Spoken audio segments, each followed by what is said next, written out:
જીતુ પટેલ, ગામ દાસદ, તાલુકો ઊંઝા, જિલ્લો મહેસાણા।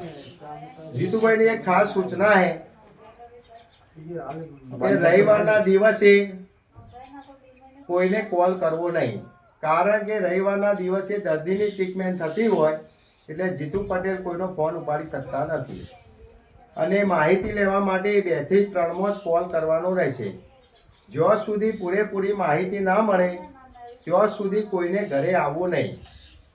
અને આજે આ દર્દી આવ્યા છે, આપણે પૂછીશું ક્યાંથી આવ્યા હતા, કેટલા સમયથી તકલીફ હતી, કયા ગામના હતા, એ આપણે પૂછીશું।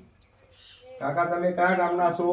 मैं गांधीनगर जिल्लाના પેથાપુર ગામથી હું આવું છું। બરોબર। મારું નામ જનકભાઈ કે ભાવસાર છે। બરોબર। મને 3-4 વર્ષથી પગની તકલીફ હતી। બરોબર। અને આજે દાસા જવાથી મને 50% જેવો ફાયદો લાગે છે। બરોબર। અને કેટલી મિનિટમાં ફરક પડ્યો? લગભગ 10-15 મિનિટમાં મને ફેર પડી ગયો। અમને ઢીંચણની અંદર 3 વર્ષની તકલીફ હતી અને 10 થી 15 મિનિટમાં 50% જેવો ફરક પડી ગયો છે। આવા કોઈ પણ હોય તો જીતુ પટેલ પાસે આવજો। જય હિન્દ, જય જવાન।